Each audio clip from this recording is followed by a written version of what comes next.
ఈ నిర్మాణం గురించి కూడాను లోపల మొత్తము 167 మొత్తము కూడా స్తంభాలు ఉన్నాయట ఫస్ట్ ఫ్లోర్లో. తర్వాత క్షమించాలి, గ్రౌండ్ ఫ్లోర్లో 167 స్తంభాలు ఉన్నాయని చెప్పారు.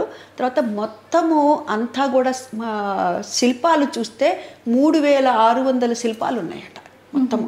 అంటే ఎంతటి అద్భుతంగా ఉంటుందో శిల్పకళకి. అసలు భారతదేశం అంటేనే శిల్పకళకి పెట్టింది పేరు. మన సనాతన ధర్మంలో ఉన్నటువంటి, మన హిందూ ధర్మంలో ఉన్నటువంటి దేవాలయాలు, కట్టడాలు, ప్రాచీనమైనటువంటివి మనం చూస్తే కనుక అద్భుతమైనటువంటి కట్టడాలండి.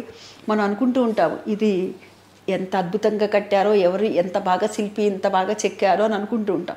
నేను అనుకుంటాను ఇప్పుడు ఒకప్పుడు గురించి మనం అనుకుంటున్నాము, మన భావితరాల వాళ్ళు ఆహా ఆ యుగంలో అలా ఉండేదా, ఇది నిజంగానే రామరాజ్యమే రావాలి అని మనస్ఫూర్తిగా కోరుకుందాం. ఎందుకంటే పరిస్థితులు కలిపురుషుడి ప్రభావం వల్ల చాలా ఇబ్బందులు పడుతున్నాం. ఇక తిరిగి అంతా మంచి జరగటానికే ఇలా జరిగిందేమో. ఇందాక ఒక మాట చెప్పాను నేను, ఈ 24 అదేవిధంగా ఈ దేవాలయం కన్స్ట్రక్షన్ జరిగేటప్పుడట లోపల పునాది వేస్తారు కదా మొట్టమొదట, ఆ పునాది వేయటానికి కూడా చాలా ఇబ్బంది పడ్డారు. తీస్తున్న కొద్దీ కూడాను ఇసుకొస్తోందిట. అది ఎన్ని మీటర్లు దువ్వాల్సి వచ్చిందంటే 14 మీటర్లు దువ్వారట. నేను అనుకున్నా ఆహా రామయ్య నువ్వు 14 సంవత్సరాలు వనవాసం చేసావు కదా, అందుకే ఈ 14 మీటర్లు అనమాట. అంటే మీరు 14 మీటర్లు తవ్వటానికే ఇంత బాధపడుతున్నారే, నేను 14 సంవత్సరాలు వనవాసం చేశాను కదా, మరి ఎవరి మాట కోసం చేశాను నేను, పితృవాక్య పరిపాలకుడిని అని. రామాయణం అనేటటువంటిది ఒక గ్రంథంగా, ఒక ఇతిహాసంగా మనం ఎప్పుడూ చూడకూడదు అంటాను నేను. మనలో మనం మమేకం చేసుకోవాలి. కుటుంబ వ్యవస్థ అనేటటువంటిది ఇవాళ విచ్ఛిన్నం అవటానికి కారణం నిజంగా మన ఇతిహాసాల గురించి మనం ఏదో ఒక వయసు వచ్చేసింది, ఒక 60 ఏళ్ళు 70 ఏళ్ళు 80 ఏళ్ళు వచ్చిన తర్వాత దాన్ని చూడాలి, అప్పటి వరకు మనం చూడకూడదు అనేటటువంటి మైండ్లో ఉంటున్నాం మనం. అంటే మన మైండ్ సెట్ అలా ఉంది.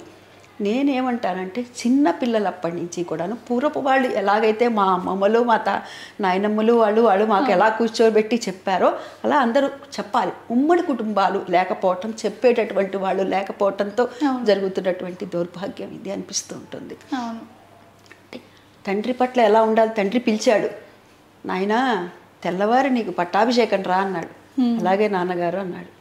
తెల్లవారేటప్పటికి రాత్రి మరి కైకమ్మ చెప్పింది నువ్వు ఇట్లా వనవాసానికి పంపించాలని. ఏమన్నాడు పొద్దున్నే లేవగానే, నాన్న భరతుడికి పట్టాభిషేకం చేస్తున్నాను, నీకు చేయటం లేదు నాయన, నువ్వు వనవాసానికి వెళ్ళాలి అనగానే అలాగే నాన్నగారు అన్నాడు. రాత్రి నువ్వు చెప్పావుగా, ఇవాళ ఏమైంది అని అడగలేదు మరి ఆయన. అంటే ఇక్కడ తల్లిదండ్రుల పట్ల పితృవాక్య పరిపాలకుడు అనటానికి ఇది మాట. మరి ఆయన వెళ్తున్నాడు, వెళ్తూ ఉండగానే నువ్వెక్కడుంటే నాదే అదే రాజ్యము, అదే రాజభోగము అని అన్నది ఆవిడ. నారచీర కట్టి వెళ్ళిపోయింది సీతమ్మ.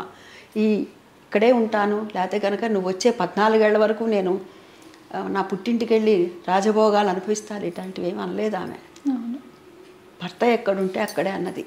ఇవాళ ఒక ఏసీ కొనలేదని 2 నెలలకో 3 నెలలకో విడాకులు తీసుకుంటున్న పరిస్థితి నేటి సమాజంలో ఉంటుంది.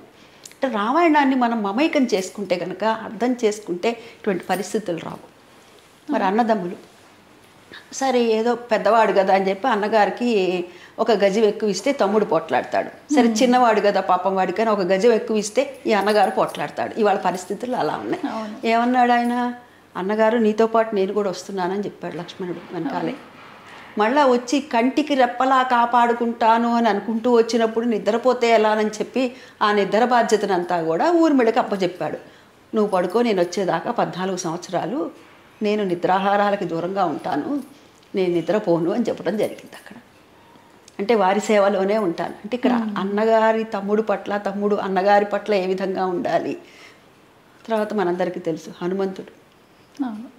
అంటే ఇక్కడ వారికి ఉన్నటువంటి బంధం ఏమిటి అంటే, ఒక భక్తుడి పట్ల భగవంతుడికి ఏ విధంగా ఉండాలి, భగవంతుడి పట్ల భక్తుడికి ఏ విధంగా ఉండాలి.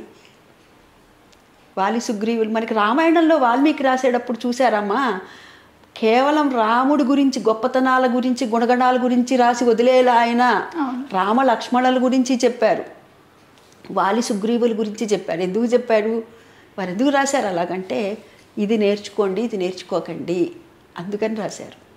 అవునా, రాముల వారి గురించి రాశారు, రావణుడి గురించి రాశాడు.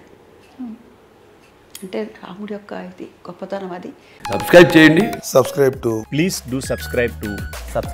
Please like, share and subscribe to top Telugu TV. Top Telugu TV.